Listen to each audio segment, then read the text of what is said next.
3, 2, 1. This is Bobo. I'm a recovered addict, alcoholic. This is Real Raw and Recovered. These are my brothers in recovery. We've all recovered from a seemingly hopeless state of mind and body, and to show others how we have recovered is our main purpose. This is Logan. He's a brother of mine in the program. This is Chris, and also a brother of mine in the program. This dude over here is the Old School Militia. This is my sponsor, Will. This is my brother here, Justin. He's Old School Militia as well. What we're going to do here today is what I said to you guys when we first started doing these recordings is we're going to have a group discussion on each individual step to go along with the step lectures. And so we're now going to talk about step 1, which is we admitted we were powerless over alcohol or drugs and that our lives have become unmanageable. It is a very, very important step. It is imperative for the person who is a real alcoholic and an addict to know the difference between what is and what isn't real alcoholism. If in fact I'm a real alcoholic, then it's also important that the person I'm wanting to sponsor me has the ability to express what is real and what isn't real alcoholism, because it'll make a difference as to the way I go about doing this work. We want to get started right away. We got a lot to cover. We want to get started on the first page of the doctor's opinion. In the 4th edition, it's on XXV. It starts off the doctor's opinion. We of Alcoholics Anonymous believe that the reader will be interested in the medical estimate of the plan of recovery described in this book. Convincing testimony must surely come from medical men who have had experience with the sufferings of our members and have witnessed our return to health. A well-known doctor, chief physician at a nationally prominent hospital specializing in alcoholic and drug addiction, gave Alcoholics Anonymous this letter. So this Dr. William D. Silkworth is not an LCDC. He's a psychiatrist. He's a very brilliant man. He's the director over a prominent hospital specializing in alcoholic and drug addiction. Alike, they're the exact same thing. It just comes down to what's your taste. You like to go fast, you like to go slow. You like to drunk, you like to get drunk, you like to take pills. It's not relevant. So this guy's treating people, and in those days it's only a 10-day program for detox and whatnot. And what he realized with his specializing in this is that there's a breed of person that or alcoholic that continues to come back, that he has absolutely nothing he can do for them. And he deemed them the hopeless variety. And so I just want to express his credentials, because he's a medical man who has no other interest other than to help people who suffer from what we suffer from. And some of the things he has to say about what's going on with the real alcoholic and what doesn't happen with other people who may still have a bad habit, it's important. So he starts off by, on page XXVIII, he starts off with his first point of expression about real alcoholism as he begins to describe an allergy. It says, top paragraph, we believe and so suggested a few years ago that the action of alcohol or drugs on these chronic alcoholics or addicts is a manifestation of an allergy. That the phenomenon of craving is limited to this class and never occurs in the average temperate drinker. These allergic types can never safely use alcohol in any form, and once having formed a habit and found they cannot break it, once having lost their self-confidence, their reliance upon things human, their problems pile up on them and become astonishingly difficult to solve. I'll stop there and then we'll continue. I'll read some more. So I'll explain a little bit about that, and I'll let each one of these guys have a say on the allergy. The first thing he says that this allergy never occurs in the average temperate drinker. A person who hasn't graduated to alcoholism, the real variety, doesn't experience the phenomenon of craving. Meaning, I have abused my body so much by these chemicals that now my body actually rejects the chemical by expressing a phenomenon of craving. Which means that I cannot have a good reason to use, and the allergy doesn't happen. So a doctor can prescribe me some medication for a legitimate reason, but my body doesn't know anything about that good reason. I'm going to still have a phenomenal craving. It's gonna make me want more. One of the things that always happens with me in the allergy when I look back is when I was trying to control and enjoy it, right? So I try stuff like just get a dime, just get a 20. I try stuff like, I'm gonna, have me just a couple of beers because shit, everybody else can. The man out be able to have a cold beer after work. And it would never end like that. Well, let me put it like this. Out of 100 tries, I might have 2 times where it actually looked like I controlled myself. And in my diseased mind, them are the only times I remember. I don't remember the 98 times it took me to the dope house. Yeah. I don't remember the 98 times where I ended up with a prostitute and doing whatever dope she had. I don't remember that. I remember the 2 times out of 100 that it actually worked out the way I planned. Here's another secret. If I am actually controlling it, I'm not enjoying it. And if I'm enjoying it, I'm not controlling it. Justin, what's been your experience on that? Man, I love the doctor's opinion because, like, just to backdoor his credentials, like, dude, this dude wasn't just a doctor. He wasn't just a psychiatrist. He was like the head doctor at the most prominent hospital in the United States of America for drugs and alcohol treatment, right? And this dude had already been in this field for decades when this story even came out, when this book came out. So, like, whenever I read the doctor's opinion, I try to pinpoint that because, like, this dude goes on to talk about, God, he goes on to talk about spiritual experience basically being the only shit that can help us. No, seriously. And for, like, even now in 2021, it's not common or appropriate for a doctor to bring spirituality into a fucking solution to a patient, much less in 39 when it was completely taboo to even be a fucking drug addict and an alcoholic. It was not acceptable in 39. So I really just love the power of the doctor's opinion in that aspect, right? But for me, right, so like the hugest, there's a couple things that stand out to me. First, right, it talks about this allergy, right? And so for the longest time in other, let's just say other fellowships, right, like that was never brought up to my attention, right? There was a lot of shit dude, I lived in cliche. Like, I was led to believe that if I just kept fucking attending some shit, that I would catch some solution by osmosis, and like I never fucking got it. And in doing so, like I always, every time I relapsed, every time I fucking didn't do it, right? I felt like a failure, right? Like I felt like they were getting it because they were fucking attending it, and I wasn't, right? And so it really wasn't until somebody like set me down and explained this specific thing, right? This allergy, this cycle, the things that we're going to talk about in this video. But so the allergy was huge for me because it opened my eyes to the fact that I'm not a piece of shit. Mm-hmm. I thought I was a piece of shit. I thought I was a bad father. I thought I was a bad fucking husband. I thought I was a bad son.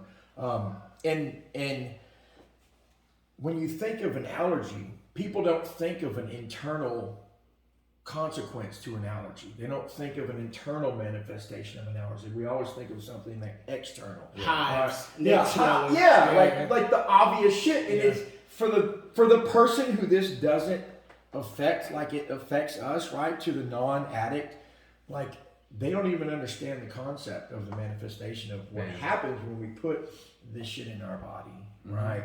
And so that was huge for me. The manifestation of an allergy, when it was explained to me, I fucking got it. I related to it instantly, right? And there was a completely different shift of how I was looking at this fucking thing in front of me that I was trying to conquer. Right, so let's take it down further, right? It says, these allergic types can never safely use alcohol in any form at all. And once having formed the habit, found they cannot break it. Once having lost their self-confidence, their reliance upon things human, their problems pile up on them and become astonishingly difficult to solve.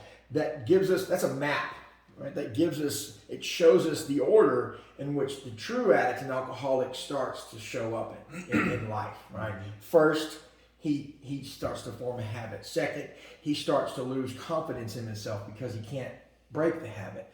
Third, he starts to lose reliance on his friends, on his sponsor, on his God, if that's even a thing for him at the moment, right? And then all that shit starts to pile up. So it gives us a step by step of what it looks like if you are the true real deal. If you've got that allergy. If you've got it, If you've right? got that And so allergy, then you you can will look run. back and you can see, oh shit, well, yeah, I did start fucking thinking about it over everything else. I did start calling into work, right? I did start lying to baby. I did start stealing from mom, right?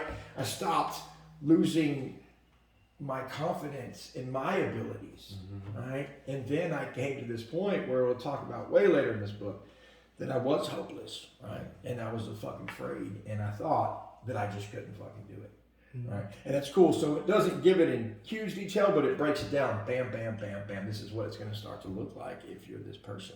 Right? Yeah. What you got on that, Craig? Yeah, what I got, like for years, I never even knew this was happening to me. I thought, okay, I want to drink today, and then when I started drinking, like you were saying, you want to control that bit that you buy, but yet every minute I'm taking more shots. And I'm thinking like, oh, it must have been 30 minutes. No, it's only been 2 minutes, and here I'm taking more shots. And the next, 2-3 hours later, my bottle's gone. And I can't understand why that I have to just sit there and just keep on going and keep on going. So it's like, so when I finally actually read this book and see where it says the phenomenon of craving is limited to this class, never occurs to the average temperate drinker. So here I'm confused by this guy over here, and then my wife.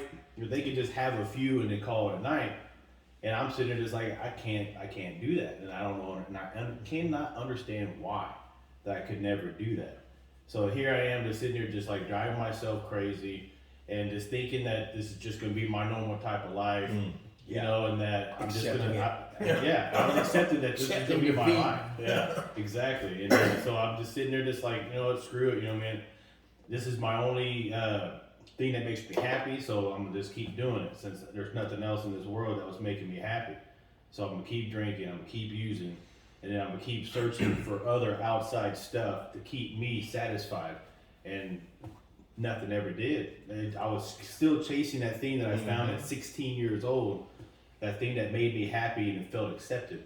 And so here I am. There was no amount of alcohol, no amount of drugs, no amount of women, nothing that could take me back to that age where I finally had my first hit and I was satisfied. And then, like I said, the problems, pile up so hugely. And now I can't solve anything, calling in work saying I'm just sick, but I'm just haven't gone to sleep yet, and all week. And then, wife sitting there leaving for the third time, and I can't understand why. She can't understand me, and just problems after problems. And then the only thing that could solve my problems was going back to the bottle and just being just accepted of my alcoholic fate. So There's one more part that I'd like to throw in there as far as out of the reading from the doctor before these guys share. It's just more fuel for the point, to smash on the point. On XXIX at the very bottom, here the doctor says, I do not hold with those who believe that alcoholism is entirely a problem of mental control. I have had many men who had, for example, worked a period of months on some problem or business deal which was to be settled on a certain date favorably to them. They took a drink a day or so prior to the date, and then the phenomenon of craving at once became paramount to all other interests, so that the important appointment was not met. These men were not drinking to escape. They were drinking to overcome a craving beyond their mental control.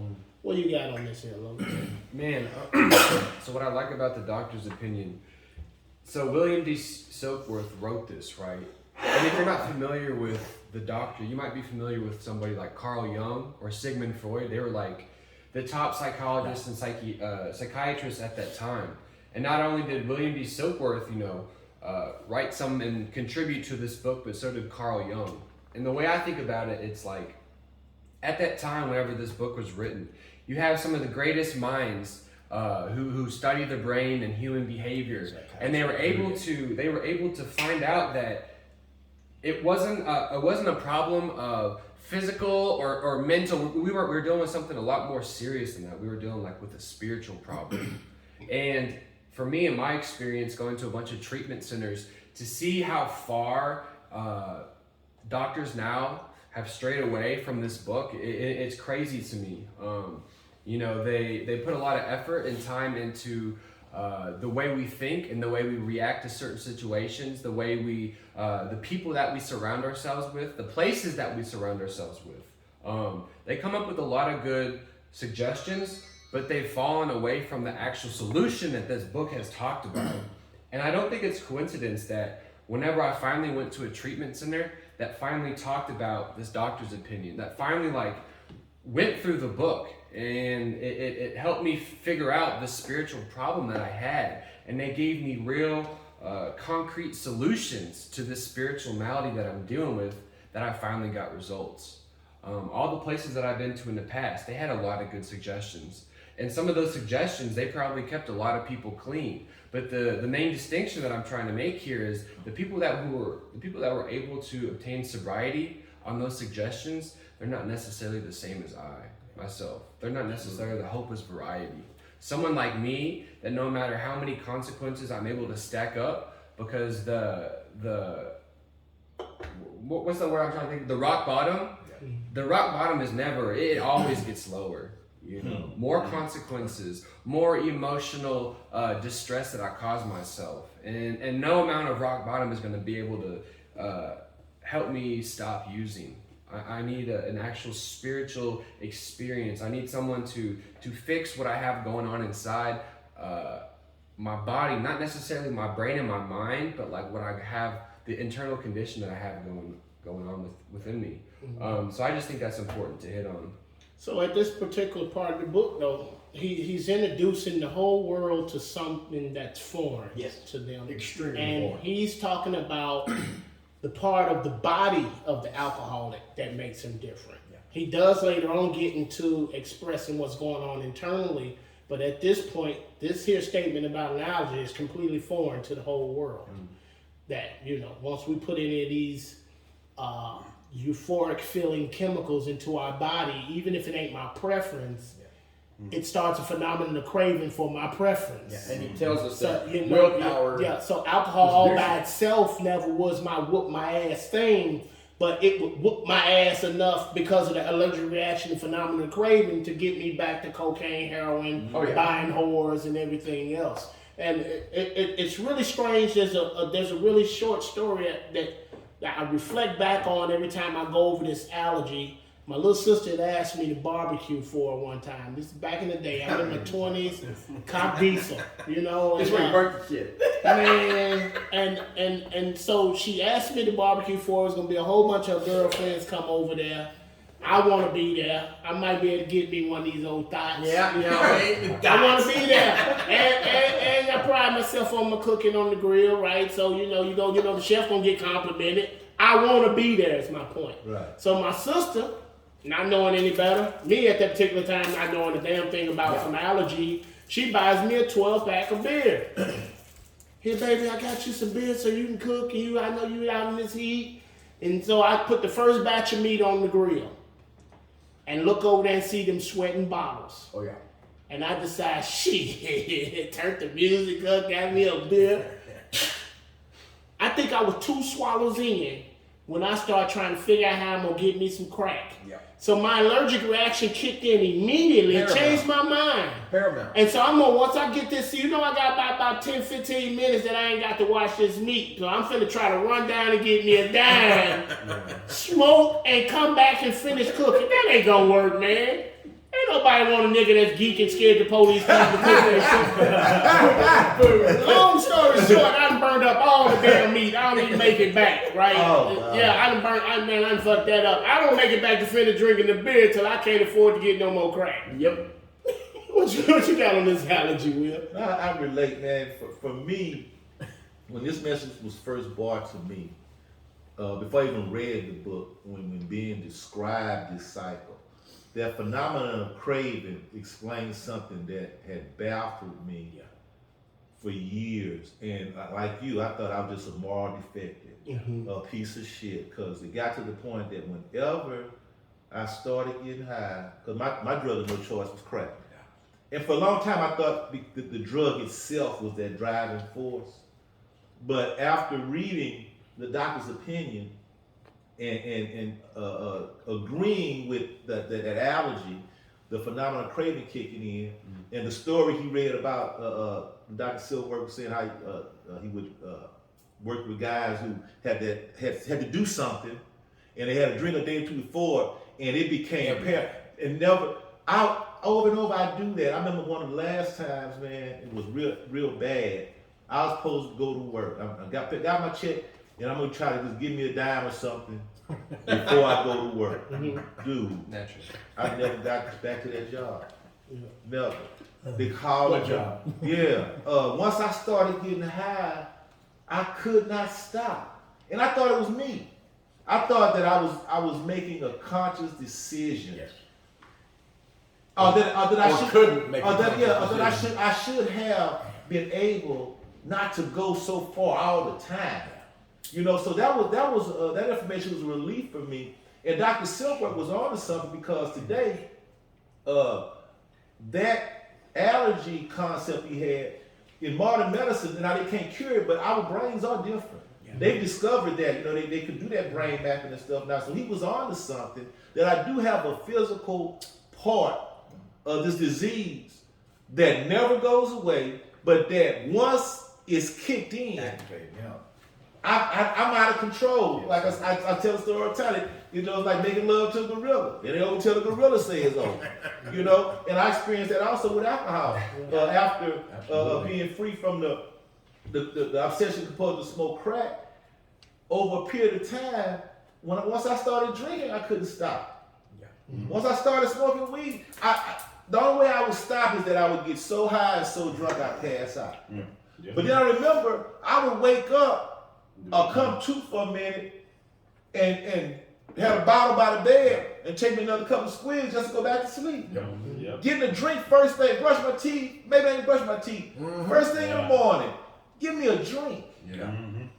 You know what I'm saying? So that allergy deal, it was relieving for me to have that information. Yeah. A couple of cues on that allergy before we move on is it's like I've been pickled. I don't get to be a cucumber ever again, right? And so I'm allergic to shrimp, right? I don't give a damn how long I go without eating shrimp. I never get to return to eating shrimp safely. I don't care how long I'm sober. I'll never avoid the reaction of the phenomenon of craving that'll make me drink to satisfy a craving beyond my mental capacity to control it. And I better know that. You not knowing it don't mean shit. I better fucking know it. Yeah. Because if I don't know it, what tends to happen is I get to watching other people drink without problems. And then thinking, Yeah, and so I go to getting jealous because I might actually think that you're a stupid motherfucker and I'm smarter than you. So I ought to be able to have a couple of beers and you such a dumbass. Surely if you can have a couple of beers, I can because I'm so smart. Yeah. Not the point. You know, not the point. The point is I'm allergic and he ain't. That's the point. So moving right along, we got another little part here because just like most people aren't aware of this allergy that we have, because it's not their experience for one, and two, it's because since it's not their experience, they're not interested in this line of thinking to even allow this to be the truth to them as to it. What the point is, I better know. But he goes right on into another part and he says, frothy emotional appeal seldom suffices. The message which can interest and hold these alcoholic people must have depth and weight. In nearly all cases, their ideals must be grounded in a power greater than themselves if they are to recreate their lives. A couple of things pop to me when this man starts talking. First of all, this man is not a minister. He ain't professed to be no Christian. He's a big brain, and he's been treating people his whole life, and he realized that he doesn't have anything to offer a person that has this allergy.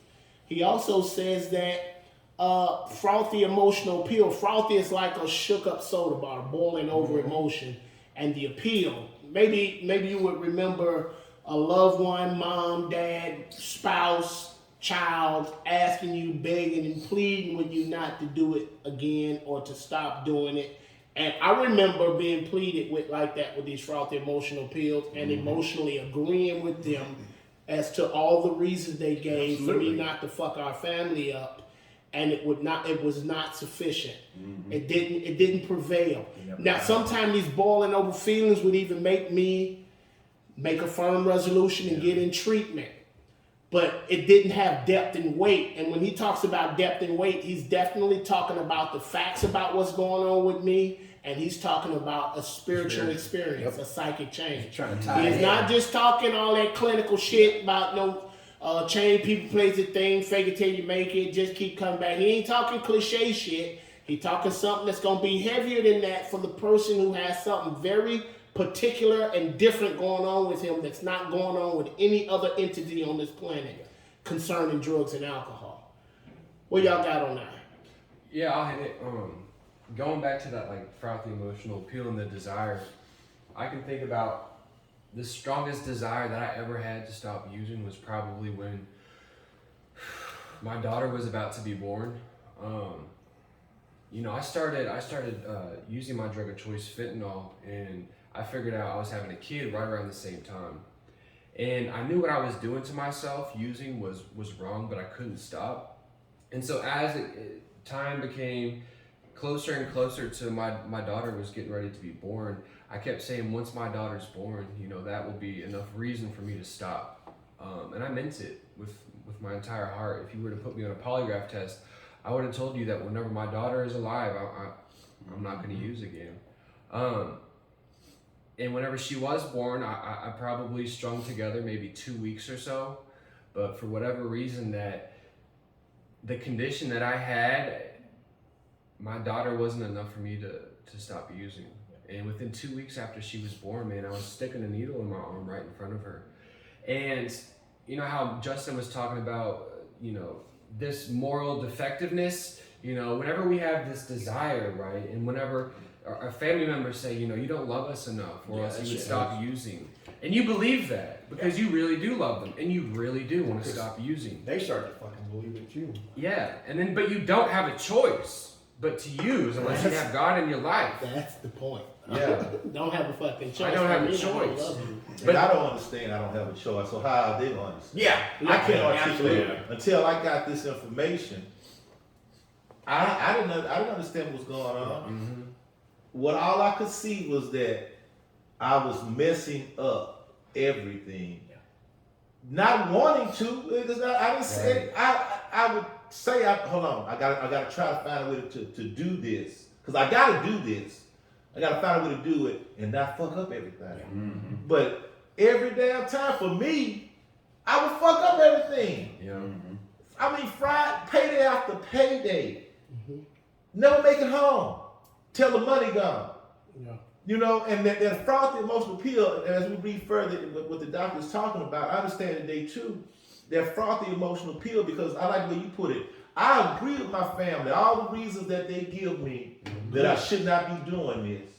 And all the reasons I agree with them, it's not my intention to hurt child this way. I don't know what the hell's going on. I don't know why I do it. That same frothy emotional appeal is part of that guilt, shame, And it keeps you in that cycle. that is part of the restless urban discontent. See, I understand that today, Yeah. but at the time, I had no clue because I do it and have the spree and fuck up everything, have the consequences. The frothy emotional appeal come every time, and I make a resolution not to do it no more, go to treatment, whatever. And I'm sincere, I do want to stop. But I keep finding myself back in the same place because of that restless, irritable, discontent, shame, guilt, other shit. Because man, how many lines of our own moral code and moral teaching push on back that you have violated over and over and over? It's like I'm destroying my own spirit. That's part of that spiritual bankruptcy.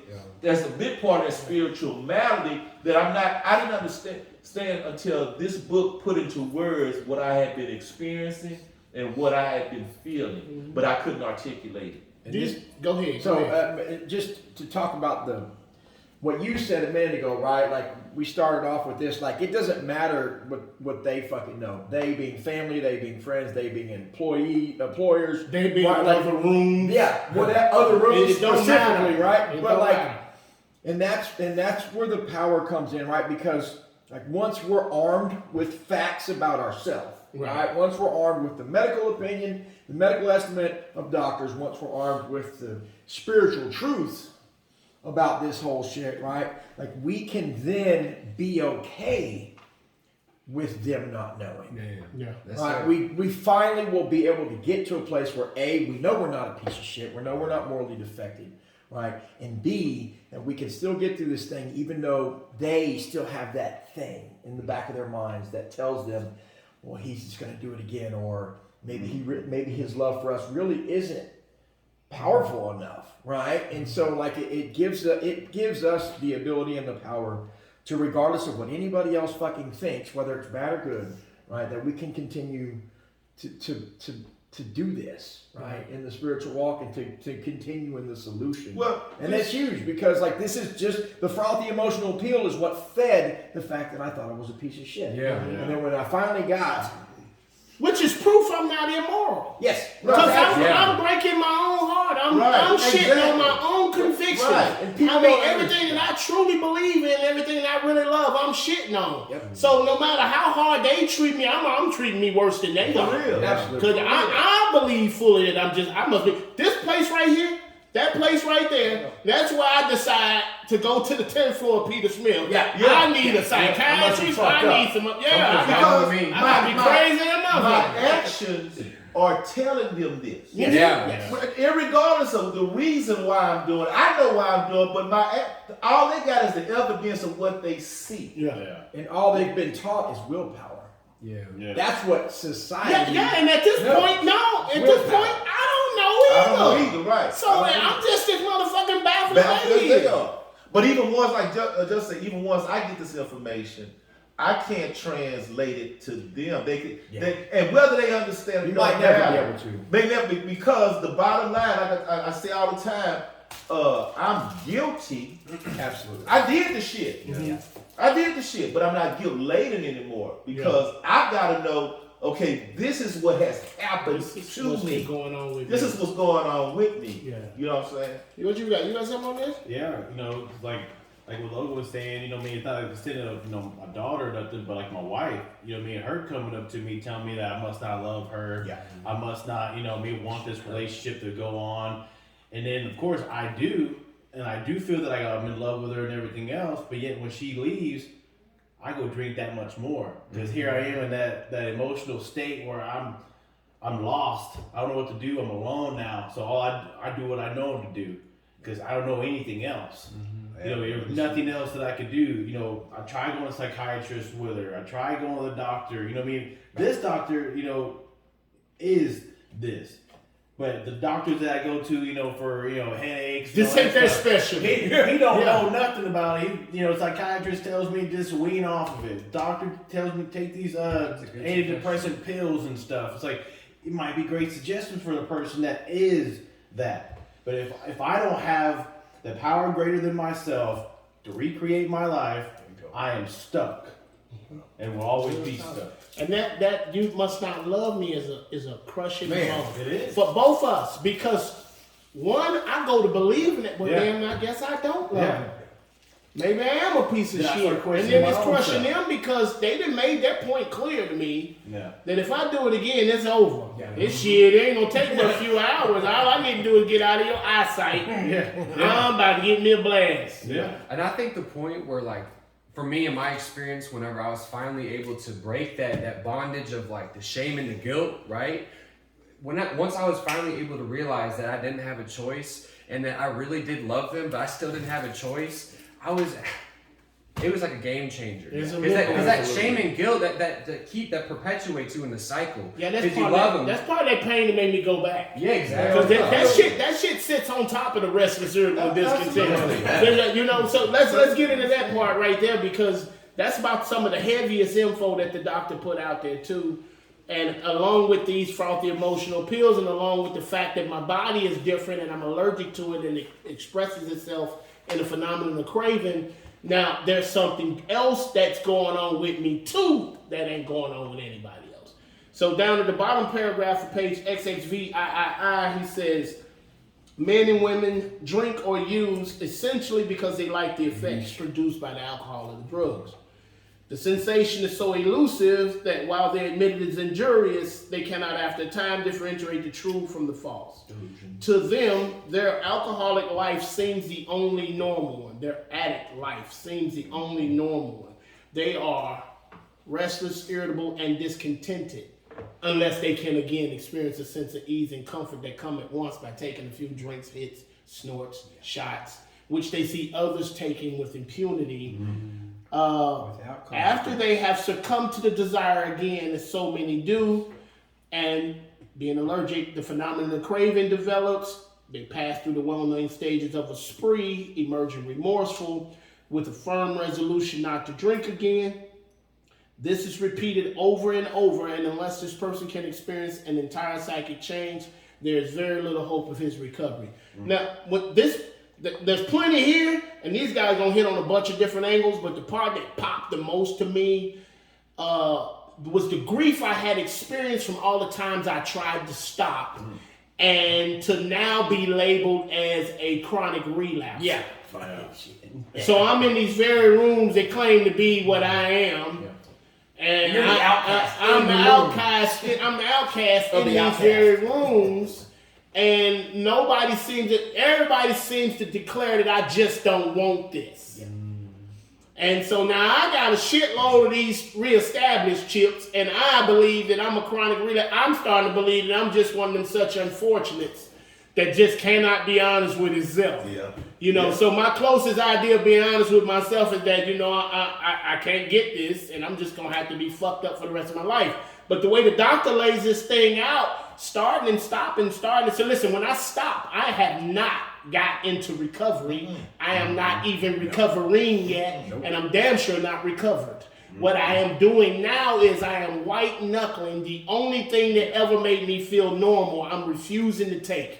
That's it, and that's all. And it's fueled by a frothy emotional appeal from the family members, and it's fueled by a emerging remorseful behind all the shit I done destroyed. Bunch of sentimental shit. And it's fueled by the ignorance that says that I have a choice. I don't have a fucking choice. So that was amazing to me to find out that I had never relapsed. I've been making a fucking lap. I was like, whoa. You never had nothing. I never had that, because if I know, listen, this is repeated over and over unless this person experiences an entire psychic change. Right. So if I've never had the psychic change that liberated me from the obsession to use again, that liberated me from the restless, irritable, and discontent, then I never left the trap of the cycle. I never left the cycle. When I quit, I was already on my way to the dope house. Yeah. Already, whether I wanted to or not. Or whether I was aware of it. Or whether I was aware of it or not. And it didn't have a damn thing to do with people, places, and things. I'll leave a nice place and go find the hood no matter what city I'm in. Oh, yeah. I'd have moved clean across the country before. Yeah. Because this is how I'm going to start my life all over again. I'm dry, get a fresh start, new people. I ain't going to mess with nobody. Bro, and I get so restless, irritable, and discontent because I ain't got nothing that even resembles feeling normal going on, no peace. And I done got so good at being a dope fiend because the alcoholic life to me seemed the only normal. The first person I asked knew exactly where to go. Cause I knew who that. I'm in a completely different city, but I know my kind. bro. I can. It's like I got We're connected. Yeah, anyway, so the cycle's laid out. Give me some on that cycle. Man, what stood out to me the most when I first heard this was that emerging remorseful with a firm resolution. You know, I believe that every time I, woke up the next day feeling like shit, woke up the next day, I done destroyed, what my wife thought about me and everything else, and destroyed my boss and what he thought about me and everything, telling me how I'm not going to be able to come back to work, this and that. And seeing that, I was like, when I first read that, I was like, man, I don't know how many times I emerged remorseful and I had a firm resolution that I wasn't going to drink again. But I was in that delusion. Yeah. That delusion that, okay, this time I'm going to stop. This time I'm going to do it. I need to stop. Whatever it was. But then to say that I have to have an entire psychic change, where there's very little hope of my recovery, that hit like a ton of bricks. It's like, man, I thought when everybody told me that my willpower, I can just grasp it, you know what I mean? I can be able to get past it. I can actually have a new life, and I can go to church, and I can, you know, The find truth God, is, if you're you know. not a real alcoholic and addict, that will work. Yeah. That's the part that blows me the fuck away. Yeah. It's because now there's far more people that just got the bad habit than there is that has the real deal. Yep. Yeah. And so what works for them does not work for me. Yeah. But there's so many more of them people chanting the same shit Yeah. that Yeah. I stay sick because I never hear a message of depth and weight. I never hear them talk that secret language Yeah. of what's going on with the real alcoholic because they're not real Because alcoholics. I have a family member that, you know, she got hooked on meth and everything else. She was gone for a couple of years and everything else. And then she got clean. But it was through NA and everything. And, you know, no down on them, but she was a hard user. Because now I'm seeing her being able to take a few drinks and all that stuff. And I'm just sitting there looking at her like, I thought you had the same solution as I did. You know, and here you are being able to do something that I can't touch again. And I get jealous of that shit. You know what I mean? It's like, damn, well, she was an addict and everything. I'm like, why can't I, you know, do it? It's like, because I've tried that shit. You know what I mean? I tried just, like, all right, now I'm just going to drink on the weekends. And now I'm just going to, no, then it turns into every damn day. See, what she showed you was that she doesn't have an allergy. Yeah. Yep. Yeah. Right. That's what she showed Plain you and right simple. off, because she don't have a phenomenon of craving as a result of taking the chemical, Exactly. which means she ain't the real. Now, Yeah. her habit may have been self-destructive. Yeah. It may have cost her a few years of her life, may cause her to suffer mentally and emotionally, all that. She was You a hard know, user. but But she hadn't crossed that line. she hadn't crossed Yeah. that line. And that's the thing about a lot of times, even though we encounter people, we bring this message to them, they just haven't crossed the line yet. Yeah. You know what I'm saying? Yeah. But that's neither here nor there. According to the reading though, it's a word in there that I took for granted for a long time. Entire cycle change.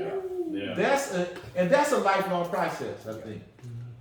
I know because I experienced the first time I did the work in 2010, I experienced a psychic change. But it wasn't entire because I stopped growing spiritually. Yeah. See, the entire psychic change is what's going to help me recreate my life, and I'm being recreated in this process. Just continue. Because see, for the longest, I thought I'd be recovering the rest of my life because that's the only That information I shit had. sucks. Think that. But see, now I know being in that frame of mind. now it does. But if that's all the information I had, I'm working with that because I don't want to do it no more. Yeah. But now I understand that no, I can reach a recovered state, which is really just the beginning of the entire psychic change process. You know what I'm saying? And now the spiritual growth and for life, my lifelong journey now is growing spiritually, having God continue to regulate my mind, renew my mind, more will be revealed going on. You know what I'm saying? Because the information that they've given me I need, but also the experience that they're talking about, I need the experience to line up. Yeah. You know what I'm saying? It's necessary for me to have experienced the shit they talking about. Because in if order- the experience don't line up, I'm still You ain't gonna restless, believe it. irritable, and discontent. Right. Which means I'm still on my way to the dope house, whether I fucking want to go or not. Right. I've got to have this growing spiritual experience to have the entire psychic change. Right. That's a long-term thing for committing my way to. And I gotta have the experience of the problem that they're talking they're about. talking See, about. that's the thing you talk about. I guess, but for years maybe I did resent.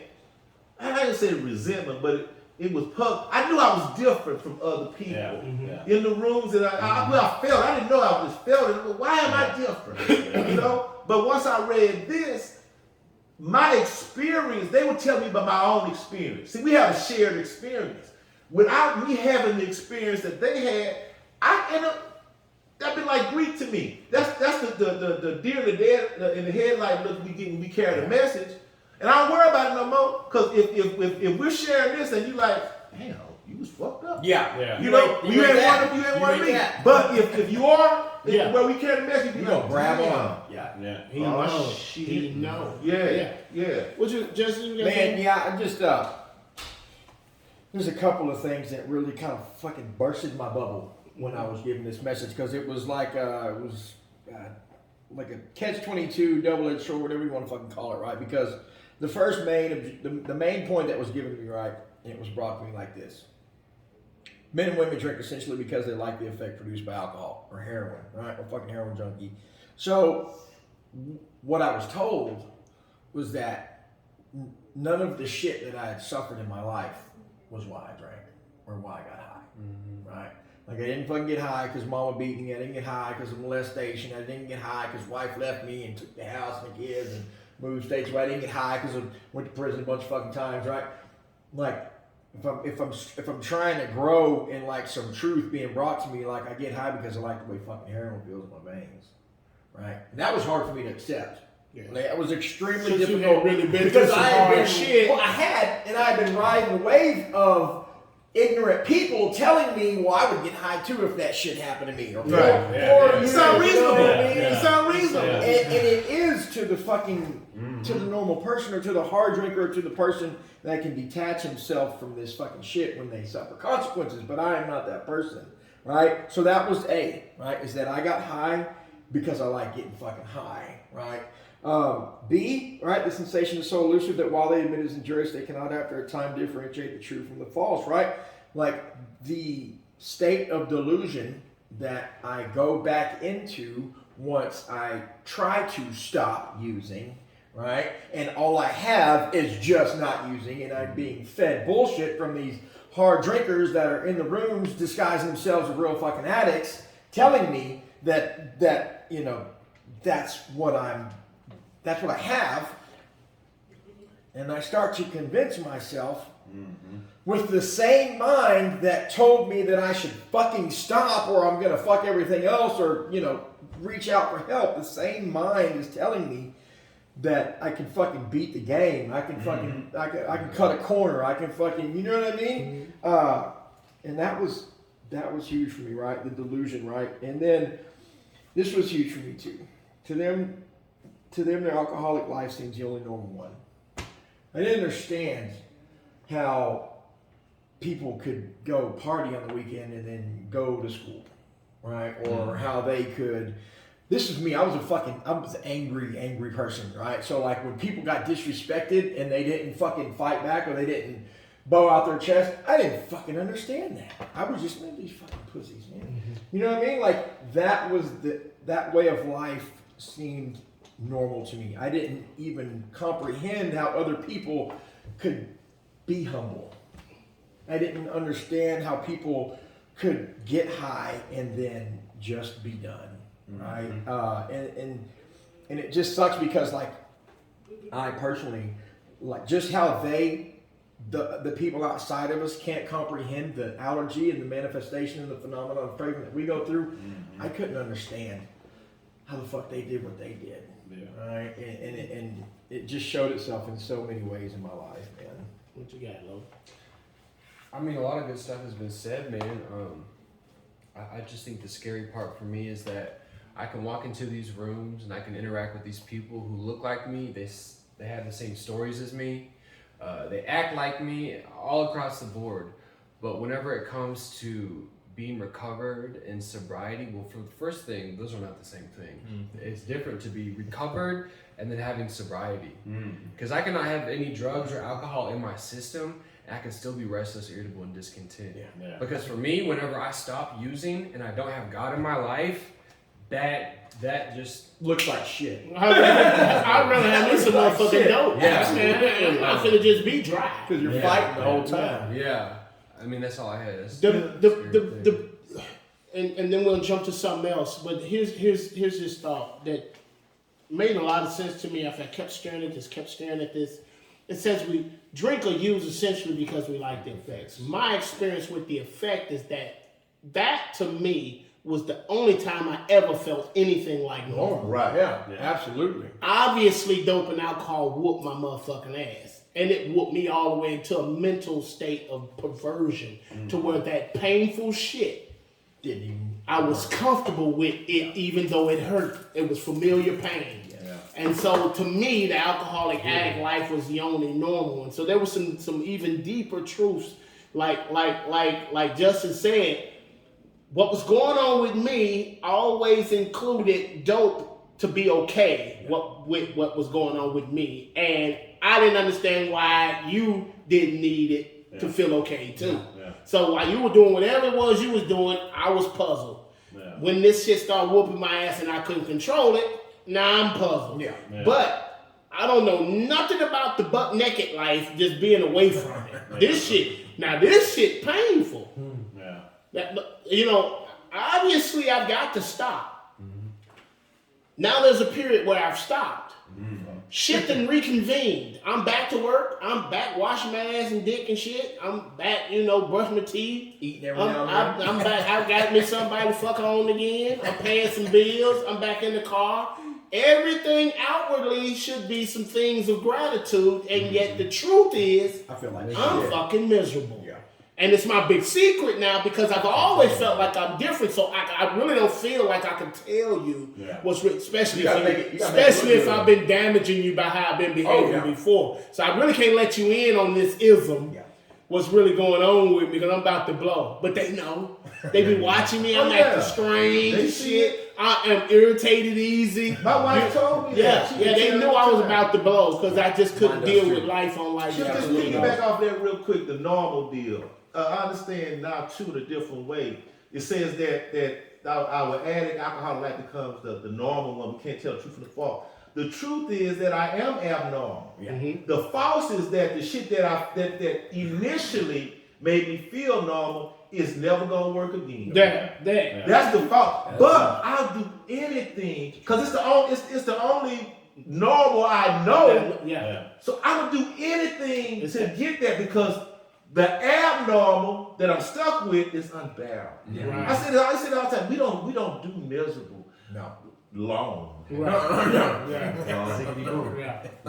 So on page 20, just some more clarity to define the difference between the real alcoholic and the non-real alcoholic, because you could very well have a very bad habit, and the world and society has gotten good at declaring everybody that uses It's an addict. habitually or Bullshit. excessively as being a real addict and real alcoholic, and it is not the truth. That shit's Yeah. So killing on the people. bottom of page 20, now we're actually talking from the point of view of those who have our disease and who have our solution. Thank God for being God that put it down plain what was going on internally with them and making clear the differences between us and them. So it talks about the moderate drinker who have very little trouble in giving it up entirely. If they have good reason, they can take it or leave it alone. I ain't never been that. I've never been a half of a drink. Oh, I'm starting to feel it. No, that's my wife. No, Straight no, up. that ain't never been me. So that's not even the discussion. But what seems to be a blur is the person who has a bad habit, them who are swamping our rooms, whereas they're the dominating force, they're the majority in the room, and I'm still a minority in that very room that was meant for me.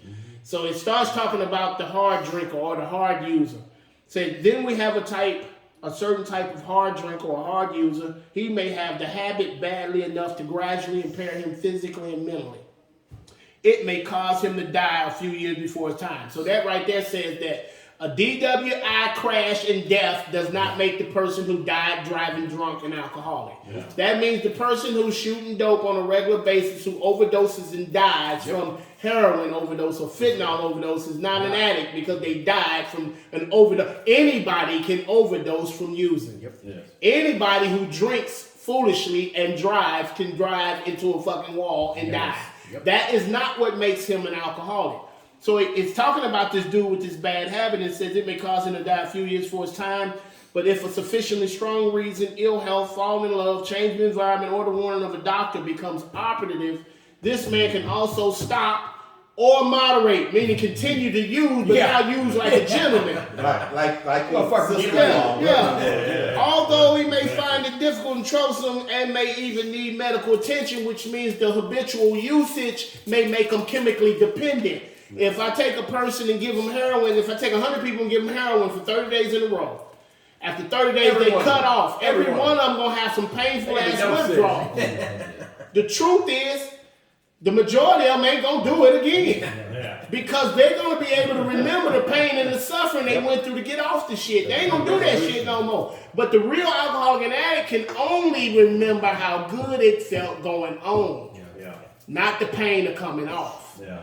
And so watch this here. So ill health, falling in love, changing environment on the warning of a doctor. Let me tell you something. Every real alcoholic can had every one of them reasons. Yep. Every one of us done had a love. Every one of us and then messed around and then had bad health behind, was underweight, abscesses, then overdosed 2-3 times, the move, change jobs, change women, change locations. We've done everything just like that. And my dumb ass still think I can moderate. Yeah. Or I think that, or I buy that bullshit, just stopping is good enough. Just don't use whatever you do. And so there's a big difference between the two, but it comes down to them two main things. Look, I am not able to stop or manage the decision to stay stopped. And I damn sure have the allergy, so I cannot use and control it and enjoy it. Nope. So if the person who has a habit who looks identically to me as far as the outside destruction, internally he's still not what I am. He still has the ability to shake loose, meet Miss Right, have a baby, get a job promotion or some promising thing out of state. He move, he go head on with his life. I know dudes who were slinging and banging with me day in, day out, were just as strung out to the eye. Yeah. One day they made their mind up that I'm not doing drugs no more, I'm selling it. They balling right now in the motherfucking hood, won't touch a straight shooter. Yeah. How in the fuck you do that? You went from being strung out to being the kingpin? That's why, because it done been strung out. And like, that ain't for me. I can choose not. I ain't doing that shit. But the point is that he is able to stop and stay stopped on his own because he has sufficient reason, and that reason is sufficient. My reasons are just as good, just as legitimate. They're just not sufficient. They're not. Because I'm sicker than that. Because we don't have a choice anymore. That's right. See, they still got a choice. Yeah. And for the longest, I thought I had a choice and just kept making it wrong. Yeah. Woo. Absolutely. Damn. Until I found out this information is Doc's opinion illustrated. No, I don't have a choice. Well, later on they talk about it too, that mental part of it. Because really what identifies us is not really why we use it, because we got people that use just like us. Yeah. But see, when we stop. There's the problem. Yeah, see, I had a buddy that I used to drink with all the time back in my early 20s. Like, we would get messed up every time. And then later down the line, when I went to go see him again about 8 some odd years later, he doesn't drink anymore. And I'm saying, like, why'd you stop? He's like, oh, the doctor told me I was going to die, if I don't stop. So he was able to stop. And I was like, man, that's awesome. You know what I mean? Like, I had a doctor too warn me. And I said, I'm still drinking. I got a third opinion. So let's go into a different doctor. Okay, so hang for a second. Let me stack the deck a little more. And the guys that hadn't shared yet, let's try to wrap up on these points, but I want to get all of what the literature says about this loss of choice, because now we're clearly defining the real alcoholic.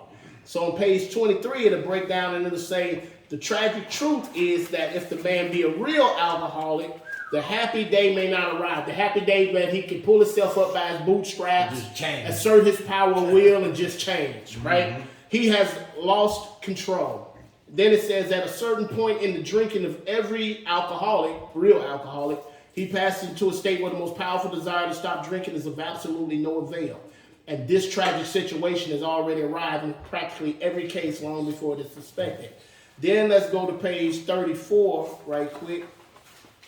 And it's going to say, for those who are unable to drink moderately because they have the allergy, the question is how to stop altogether, because I ain't been able to manage the decision to stay stopped. We are assuming, of course, that the reader desires to stop. Whether such a person can quit upon a non-spiritual basis depends upon the extent to which he's already lost the power to choose whether he'll drink or not.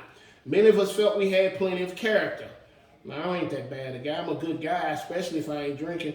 There was a tremendous urge to cease forever, yet we found it impossible. This is the baffling feature of alcoholism as we know it, this utter inability to leave it alone no matter how great the necessity or the wish. Then we got one more, and there's plenty more throughout here, but I want to put these out here and let us wrap up this step. One thing, 43, the very last paragraph says, once more, The alcoholic at certain times has no effective mental defense against the first drink. Except in a few rare cases, neither he nor any other human being can provide such a defense. His defense must come from a higher power. So this loss of choice, this lack of control, this inability, this lack of power, this being different, even different from those who have a bad habit, is a major point. This is a major point. This point right here is, if I've got this, is a point I've got to concede to my innermost self. This point right here should be the point that anybody I'm considering for sponsorship should be able to articulate. Yeah. This is foundation shit. The two elements that join us together is common problem, common solution. If me and you talking about the problem and you talking different than this, you ain't what I am. Yeah. I think Yeah. I think an illustration that if like you're like me, you'll get it, and if you're a normie, you won't get it. Right. Is I got out of treatment. I AMA'd from treatment, and I was gonna get high, but I didn't want to get high, and so I called my mom, and I'm on the phone with her, and I'm crying, I'm screaming, I'm yelling. I don't want to do it, but I don't have a choice. I had the desire not to do it, but it's like my body took control. That disease, that addiction, whatever, that evil force inside me, that's what was driving the car. Right. And I was crying the entire time. Yeah. And there was nothing that I could do about it. You know, but by the grace of God, you know, someone found me and they used Narcan on me and they brought me back. But I think that's something that that sets apart the real deal from just the moderate or the hard drinkers, or even like a normal person looking in. Because why would you be crying on the way to the dope house? Yeah. Because the normal person, if you don't want to do it, don't do it. You got a choice. Yeah. Because it's no longer about just getting high. The fun days were long gone. Yeah. It's about the internal condition of me trying to survive. Yeah. As crazy as that sounds. Yeah, wiping my tears off while I'm walking into the liquor store. Yeah. And then buying it all, then crying my way back home, knowing you I'm didn't about have to finish choice. this. Yeah. Who else wants to say? Man, I'm trying to just sum up everything that we've been talking about and everything that I'm thinking about, man. So like, Bubba made a comment, and I've experienced this from multiple different fellowships, man. And like, here's the deal. The whole point of what we're doing right now is to clarify to the people who either don't know or have some idea of what their problem is, but they need help and they need more experience or knowledge, right? Like, if you can't relate to what we're talking about, then you just might need something different, right? But if you can relate to putting some shit in your body and then not being able to control how your mind works afterwards, right? If you can relate to putting everything else that's important in your life to the back burner, right? So that you can feed this fucking thing inside of you, right? Then this is the shit that if you step into rooms, you need to be on the fucking you need to be on the lookout for people speaking this language, right? Because there are hundreds of thousands of people in the rooms that are hard users, and they don't have the knowledge of this, so they think that they are what we are, and they what works for them, and the people work for us and too. the people that are what we are and that don't have this knowledge are being guided by these people and misled, not even purposefully, right? And people die because of that shit, or people spend 5, 10, 15 years in a program thinking that they are just not worthy and they can't get it right. So like, if you can relate to what we're talking about, right? Like, this dude he keys in on like 5 or 6 different times in this book, right? Like, higher power, spiritual solution, right? These things must be grounded in something better, more than ourselves, right? Like, and that's what we have to start to look for, right? Like, there's just so many good points in this book, right? that we could go on forever. But like, here it goes. At a certain point, in the drinking of every alcoholic, he passes into the state where the most powerful desire to stop using is of absolutely no avail. If that is you, if you have come to a point to where everything in your being has gone against the grain of getting high and you still have gotten high, then jump on this shit, right? Start to look for people who are speaking this fucking language in a meeting, right? And if they're not speaking that fucking language there, go somewhere else. And you can subscribe to Real Raw and Recovered because we're going to be Real Raw and Recovered every motherfucking time you log on. So hit the subscribe button, quit bullshitting. Your Dolphine ass needs some help. Yeah. We got it for you. You got some closing statements on it? Yeah, man, my first step is simply this, finally, is total and complete surrender. Yeah. Total complete acceptance of the truth, of the reality of my situation. That I'm powerless because now I got the information that once I put it in, I am not in control over when I'm gonna stop. Because there's something physically wrong with me. Right. And my life is becoming unmanageable because now, even with that information, see, now I know I'm gonna get high again. Yeah. Because now I understand that I cannot manage my life. I cannot get what's the word? I cannot control and enjoy life right. anymore. And the only thing that gives me any type of sense of normalcy is this drug that I know when I put it in, I know I got the phenomenon. I know I'm powerless, but I ain't got no choice. I know that I'm gonna get high. Yeah. At that point, either I'm gonna keep on, or I'm gonna seek spiritual help. Yeah. For me, that's my first step. This time, finally, and I sought this spiritual experience with everything that was in me, because now I knew it was required. I knew the hopelessness and the helplessness because I knew my condition now. Yeah. I had the information that described my condition, my experience, bore out exactly what their experience was. So a full step 1 to 100% is not a motherfucking solution. It's groundwork to head into solving the problem.